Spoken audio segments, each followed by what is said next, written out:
Глава Коми теперь еще исполняет обязанности председателя правительства. Об этом он сегодня лично заявил, выступая перед Госсоветом. Внеочередная сессия была инициирована для назначения членов Кабинета министров, согласование которых требуется по Конституции с депутатами. Впрочем, в результате встреча получилась стратегической с обозначением контуров и дальнейших планов развития региона. Роман Истомин передает атмосферу. Еще неделю назад эта специальная, по сути, сессия не стояла в плане работы депутатов, но республику потрясла серия ЧП, не реагировать на которые органам исполнительной власти было бы, наверное, неверно.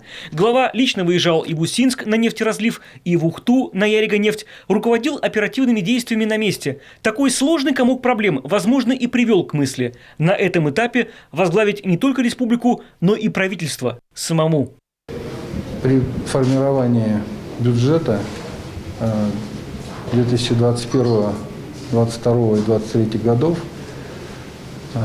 стало понятно, что мы формируем его в режиме жесткого дефицита. И с этим перекладывать на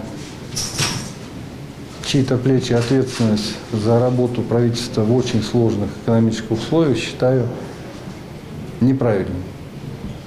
Поэтому счел необходимым именно с точки зрения такого непростого экономического периода взять управление правительством на себя. Формирование самого правительства для кого-то просто техническая процедура, для кого-то органический механизм, где каждый выполняет определенные функции. Это люди, которым глава не просто доверяет, а в новом дополнительном статусе еще и ручается лично. Это облегчило нам, поскольку наша задача, поскольку глава имеет больше 70% поддержку.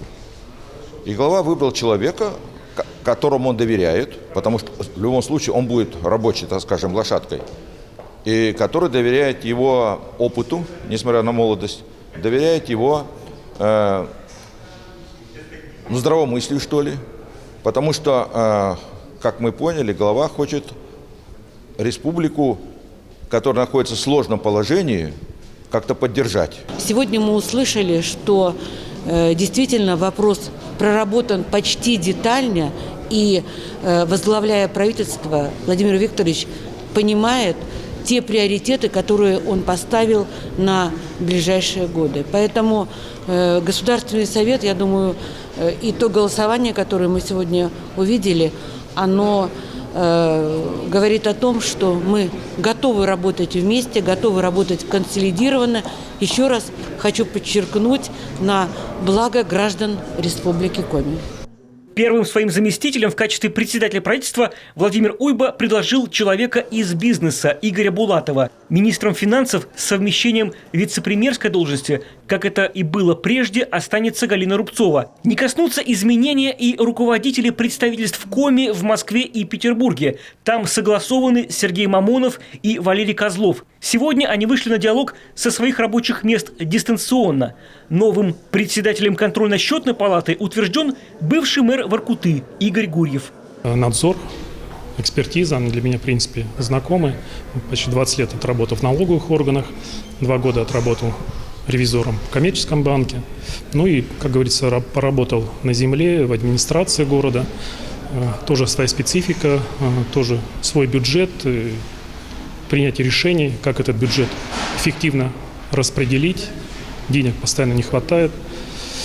Поэтому будем работать. Уверен, что в контрольно-счетной палате Республики Коми работают профессионалы. Там проходимцев нет, больше чем уверен.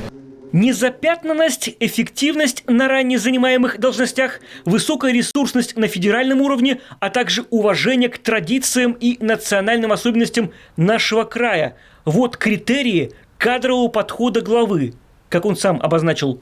Все назначенцы на должность имеют отличную подготовку, у них есть серьезные компетенции, которые характеризуют их как людей, способных на данных должностях справиться с теми задачами, которые ставит перед ним глава Республики Коми. Он рассказал депутатам Государственного совета достаточно, с одной стороны, сжато, но подробно изложил принципы формирования программы правительства Республики Коми на ближайший период.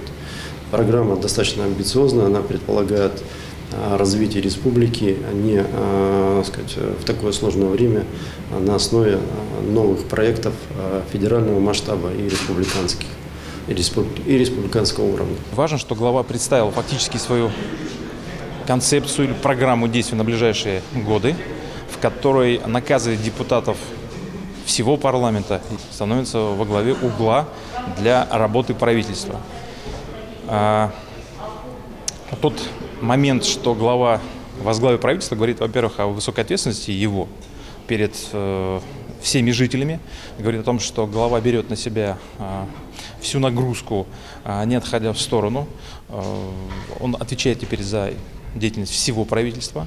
И те консультации, которые были проведены в преддверии этой внеочередной сессии, говорят о том, что все политические партии имели возможность высказаться и предложить свое видение развития регионов, в том числе и по кадровым вопросам. У главы есть амбициозные планы, есть те решения, которые они назрели и вошли в его программу. Мы сегодня ее слышали после того, как он действительно объехал всю республику Коми.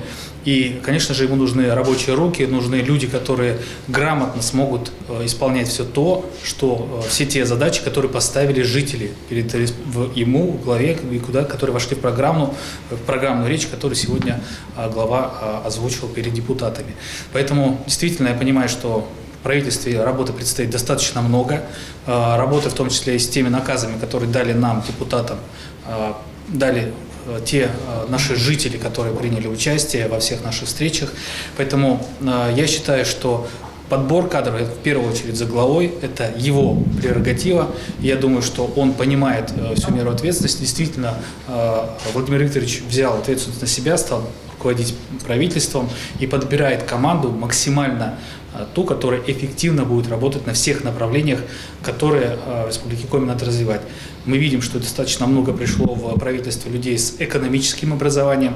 Это тоже радует, потому что действительно экономику надо развивать и очень многое в ней надо менять и улучшать. В условиях, как выразились некоторые депутаты Госсовета, турбулентности экономики, команде главы предстоит решать серьезные задачи. Искать средства через инвестиции, усилить лоббирование наших интересов на вышестоящем уровне. А еще спасительной палочкой-выручалочкой для Севера Коми должен стать арктический статус территорий. Это и открытие новых производств, и возрождение сельского хозяйства. На местах это свежая продукция, импортозамещение и продовольственная безопасность, наконец. Роман Истомин, Михаил Алипченков, Дмитрий Булаев и Олег Костромин, телеканал «Юрган».